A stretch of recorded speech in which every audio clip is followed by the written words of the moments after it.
Tanpa buang waktu, Hana pergi ke arah berlawanan terus berlari. Tanpa melihat ke belakang, aku harus mencari lemari, ucapku terengah-engah. Di jalan lorong ia menemukan tempat yang berisi lemari pakaian dan juga kasur. Tanpa buang-buang waktu, Hana masuk ke dalam lemari pakaian sambil mematikan obor. Pintu lemari itu ada sedikit lubang. Apa layaknya sudah pergi? Pikirku sambil tetap melihat ke arah lubang dan memegang pintu lemari pakaian. Detak jantungnya berhembus cepat, seakan-akan memekakan telinganya. Lalu dari arah pintu terdengar suara ketukan sambil mendorong. Sudah jelas itu suara kepala Leak yang membuka pintu. Hening sejenak. Kulihat dari lubang itu Leak mengendus kasur. Lalu ia berhenti mengendus dan sekarang ia menatapku. Aku tahu dari sorot matanya kalau dia menatapku. Matanya sungguh mengerikan. Ia terbang ke arah lemari sambil terus menatapku dari lubang itu. Aku menjauh dari lubang tanpa memegang handle lemari. Terpojok dengan sempitnya lemari. "Jangan bunuh aku," bisikku penuh ketakutan. Lalu kedengar suara handle lemari dibuka. Pasti giginya yang membuka lemari itu. Aku menyesal dalam hati, kenapa kakek melakukan semua ini? Kenapa hanya demi harta yang kecil nilainya justru sanggup mengorbankan keturunannya? Aku terus menyesal, walau ku tahu itu semua salah. Aku tahu ini akhir hidupku. Lalu Leak itu sudah ada di hadapannya. Lebih tepatnya di atasnya, karena ia sendiri jongkok penuh ketakutan. Lalu Leak itu bertambah dekat, sangat dekat. Dan, "Kamu kenapa sayang?" tanya Sean sambil melirik diriku yang melotot ke arahnya dengan wajah penuh ketakutan. Aku bertemu Leak di mimpiku. Ternyata Leak itu adalah wanita yang kutemui di mall 2 hari yang lalu. Kurasa ini hari terakhir kita, Mas. Hari terakhir? Apa maksudmu? Tanya Sean sambil memicingkan mata. Jadi 3 benda itu adalah bagian tubuh Leak. Aku baru tahu sekarang. Setelah melihat lipstik, ternyata jari tangan. Dan pemetik gitar, ternyata kuku kaki. Apa? Jadi yang kubawa kukunya Leak itu, gumam Sean dengan jijik. Setidaknya dia tidak muntah. Iya, kamu memang tidak bisa melihat hal itu, Mas.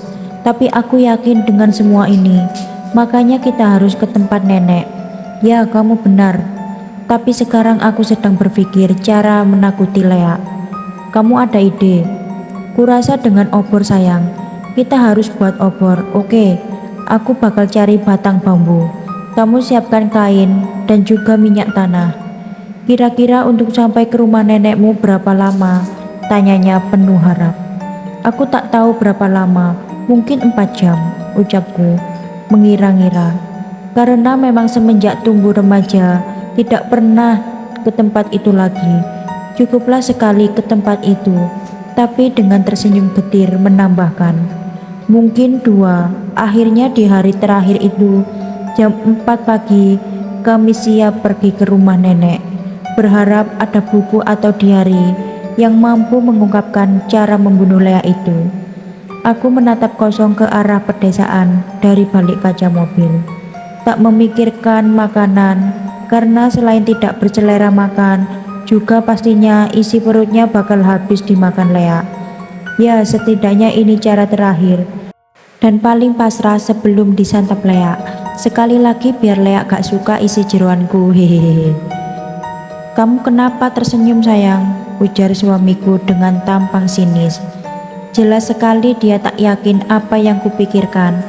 Mengingat kondisimu saat ini, aku berani bertaruh isi kantongku sekarang juga, ujarnya lagi sambil tersenyum mengejek. Aku yang mendengarnya tak berkata apa-apa. Lagi pula buat apa memberitahuku sesuatu yang akhirnya diselingi tawa. Ya, setidaknya skenario seperti itu yang ia tahu. Kami berdua terdiam penuh konsentrasi. Suamiku memikirkan jalanan yang penuh batu, karena mereka sudah memasuki daerah terpencil. Sementara aku hanya sibuk memikirkan akhir hidup, dan sesaat aku terdiam melihat benda aneh di lubang tempat menaruh recehan seperti pada angkot. Setidaknya itulah yang ada di pikiranku. Lalu ku ambil yang ternyata kapur krem dengan bentuk agak aneh, ada lekuk seperti pada jari manis kaki. Ini benda leak, pikirku sambil membuka jendela mobil, lalu membuang kapur yang sempat berubah menjadi jari tersebut. Sejenak Sean melirikku yang bertambah pucat. "Kamu kenapa?" tanyanya heran. "Sepertinya yang kupegang tadi benda terakhir. Sebaiknya kita cepat-cepat ke rumah nenek. Kurasa leak itu sedang mengarah ke sini." Aku sebenarnya ingin berkata sesuatu padamu. "Sepertinya aku hanya berputar di rute yang sama," bisiknya pelan. "Kamu bercanda kan?" kataku setengah tak percaya. "Karena rutenya sudah aku beritahu. Aku gak bercanda, sepertinya ada yang aneh. Lebih baik aku tanya ke penduduk sini. Tunggu sebentar." Suamiku keluar mencari warga desa untuk mencari rumah peninggalan nenek. Terlihat ia berhasil menemukan tukang kayu panggul, dan orang itu menunjuk lurus dan membisikkan sesuatu. Beberapa menit kemudian ia tiba di mobil dengan tersenyum masam. "Penduduk sini bilang jika orang asing sering kesasar di daerah ini, kecuali ada seseorang yang pernah tahu memiliki ikatan di kampung ini." "Baiklah, aku yang nyetir kalau begitu. Mudah-mudahan aku masih ingat jalannya," jawabku sambil berpindah tempat duduk. Mobil terus berjalan menyusuri kawasan hutan. Hanya ada jalan berbatu yang cukup untuk satu kendaraan. Kami tiba di sebuah rumah yang hancur sebagian. "Ini dia tempatnya," ucap Hana. Lalu menambahkan, "Sekarang jam 6, kita harus cepat menemukan diari itu." "Sebaiknya aku membawa 2 obor," ucap Sean sambil berlari ke mobil, membawa obor yang telah diberi minyak lalu dinyalakan. Kami pun menyusuri rumah yang sudah tak berpenghuni, dan entah dari mana datangnya, angin kencang menerpa mukaku dengan sangat ganas. Diikuti suara cekikikan tawa yang memekakan telinga. Aku dan suamiku lalu langsung memasuki rumah itu. "Cepatlah, kita tak punya waktu," ujar resah suamiku sambil menguasai sekeliling tempat. Aku yang pergi ke tempat yang penuh buku, lalu mengobrak-abrik buku tersebut. Tak sengaja menjatuhkan buku yang dilapisi cap darah. "Sepertinya ini bukunya," bisikku senang. Lalu mulai membuka satu persatu kertas itu yang berisi perjalanan hidup nenek dan saat-saat ia tahu pesugihan suaminya. Semuanya tertulis di buku ini. Buku ini lebih dari sekedar diari. Ini adalah jiwa nenek, pikirku. Aku beralih sebagian tengah buku yang ternyata mendapat robekan. Ternyata robekan itu sama dengan kertas yang selama ini kubaca. Aku dengan tidak sabaran membaca kalimat yang agak acak, entah karena ditulis sambil menggigil atau gusrak. "Hana, lari dari sini!" teriak Sean yang telah ditabrak hantu leak. Obor yang dipegangnya terpental ke arah tumpukan kertas, sehingga membakar seisi rumah. "Tidak!" aku menjerit melihat suamiku yang menatap nanar padaku, seakan-akan menyuruhku pergi dan mengumam tanpa kata, yang seakan-akan hendak mengatakan, "Keselamatanmu adalah segalanya." Leak itu sudah menggigit jantungnya, lalu dengan buas menyantap isi perutnya. Sungguh kejam. Seharusnya aku saja yang mati. Aku berlari sambil membawa diari itu. Ingin rasanya aku mati mengikuti jejak suamiku. Tapi dari matanya aku tahu ia ingin aku tetap hidup. "Aku berjanji akan menjagamu." Itulah kata suamiku. Dengan kerunai air mata, aku berlari ke arah mobil dan kulihat di belakang leak itu terbang mengejarku. Dengan tawanya yang membuat bulu kuduk merinding, derau angin bertambah cepat, sedangkan pintu mobil tak bisa terbuka. "Ayolah, buka!" Aku semakin cemas. Leak itu tinggal beberapa meter lagi ke arahku. Dengan rambut panjang dan mulut penuh darah, ia tertawa. Aku mengeluarkan seluruh tenagaku hingga akhirnya pintu mobil terbuka. Lalu aku langsung masuk dan mengunci pintu tepat sebelum leak itu menabrak kaca pintu mobil. "Syukurlah, untung sudah ditutup kacanya," ujarku. Tapi kemudian dalam hati, pintu samping belum ditutup. Aku melihat Lea itu yang sepertinya tahu jalan pikiranku. Lalu ia terbang tepat memutar kaca jendela untuk menutup mobil. Tapi ia sudah seperempat masuk. Kepala Lea ini kuat sekali. Lalu kunyalakan obor sambil menyodorkan tempat ke wajahnya. Lalu Lea itu terbang menjauh. Kesempatan itu tak kuabaikan. Langsung saja kututup kaca yang telah berlapis darah dan langsung tancap gas. Di perjalanan menuju pulang, aku melihat Lea masih terbang di belakang mobil. Kesempatan itu kugunakan untuk menarik gigi.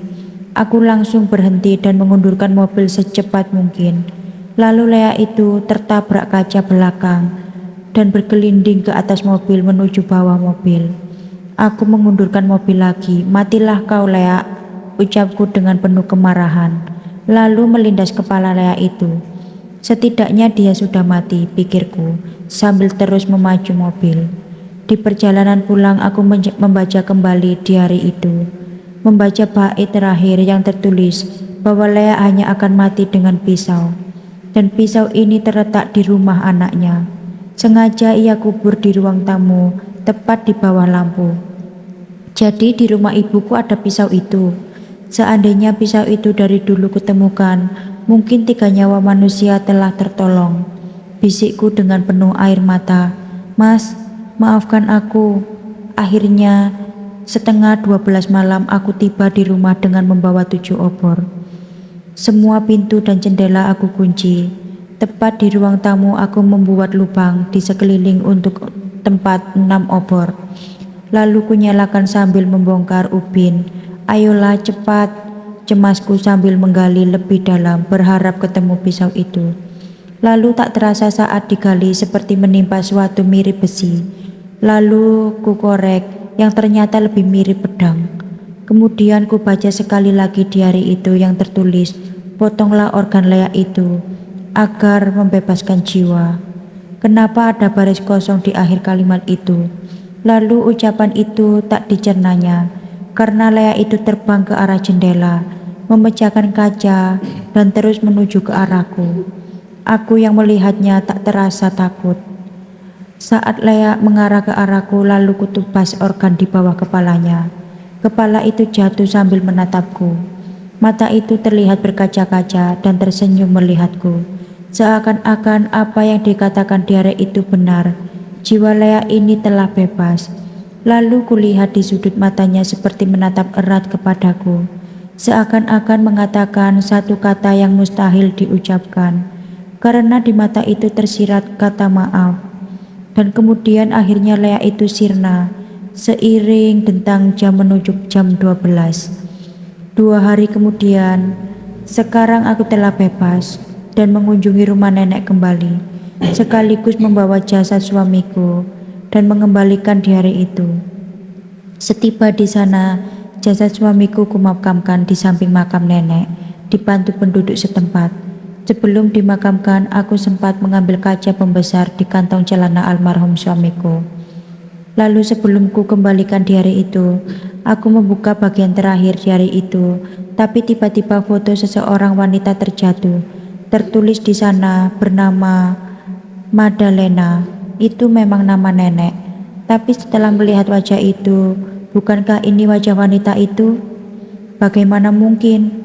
Kemudian ku arahkan kaca membesar di baris kosong tersebut. Lalu paru-paruku seakan kesedot keluar. Karena Lea yang kubunuh adalah nenekku sendiri.